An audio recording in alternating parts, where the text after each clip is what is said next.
Appreciate those words by Eugene Debs, and I try to live by them. And you know, one way you can tell that I'm not a grifter is that if I were a grifter, I would tell you what I think you want to hear. And I often don't tell you what I think you want to hear, I tell you what I think you need to hear. And there's a difference. There's a difference. You have to be real with people. You have to tell them things. Sometimes there are things that I say that are not intended to make me popular, but actually intended to have the opposite effect.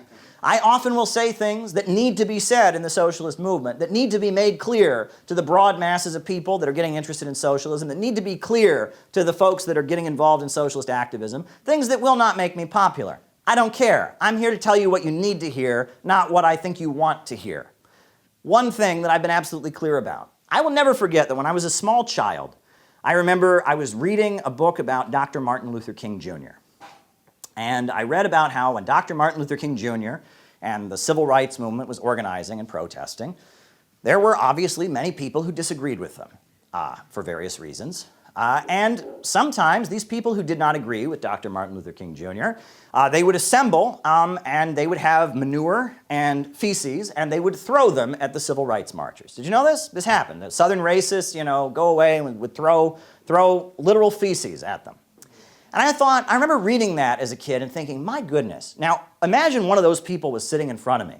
What would they have to say to me today? So you threw feces at Dr. Martin Luther King. You threw feces at the civil rights marchers. How do you defend yourself? What would they say? Well, everyone else was doing it. Well, you know, Martin Luther King was bad. He was like opposed. They would have no defense. They would feel despicable, right? How can you look yourself in the face having done such a thing? And it's with that understanding that you should never join the mob. You should never just go along with popular sentiments. It's with that understanding that, as someone who works in the press, I will never throw shit at Russia. I will never throw shit at Iran. I will never throw shit at Venezuela. I will never throw shit at China. I am not going to join a campaign to lay the case for war. I will never do it. I'm not going to spread lies about weapons of mass destruction. I'm going to question their allegations about Uyghurs, their allegations about chemical weapons. I will never be involved in a shit-throwing campaign when they try to whip up the hysteria to justify another one of their wars. I'm not going to do it. I don't care if it makes me unpopular.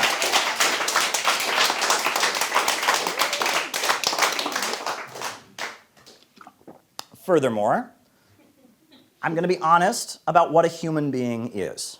And this is something that we need to be very clear. What is a human being? The way we're taught largely in our society to think about human beings is that they're just another animal. Well, they're wrong when they say that.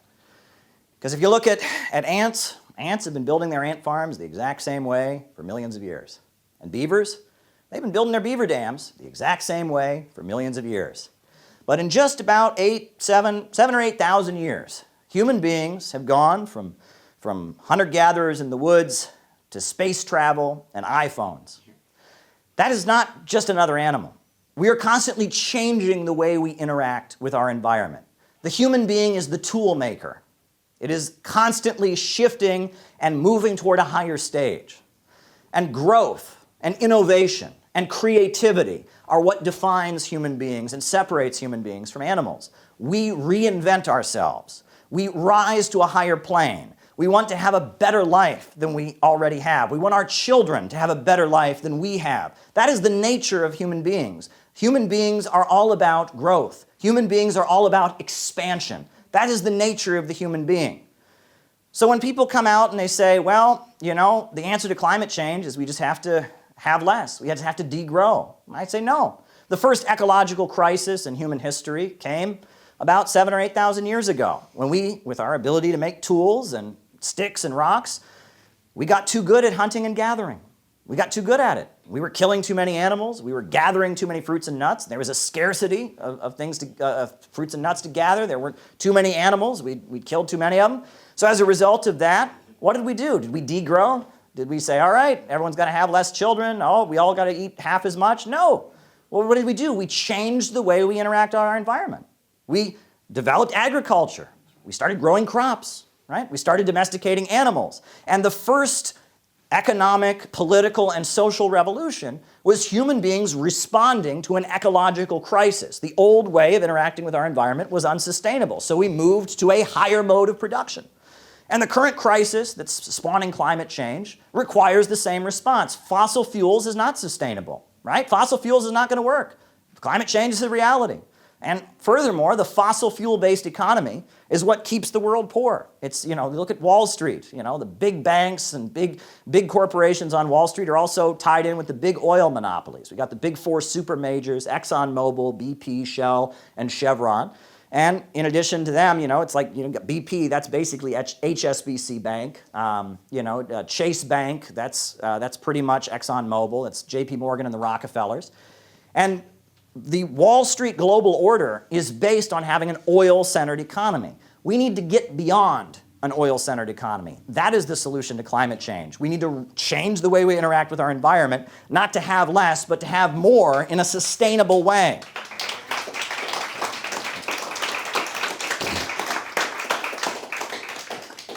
And one concept that we've developed, and we're in the process of further developing it with the Center for Political Innovation, is that because of the situation around climate change, because this is an emergency facing humanity, because the fossil fuel-based global order is holding back economic development, it is time for a global combined effort for fusion energy.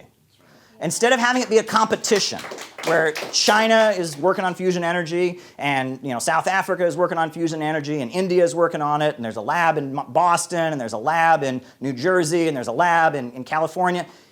Instead, we need a combined global effort. We need all of the countries around the world, all of the foundations, all the scientific institutes to combine their efforts into a single effort, a united global crash program to get fusion energy.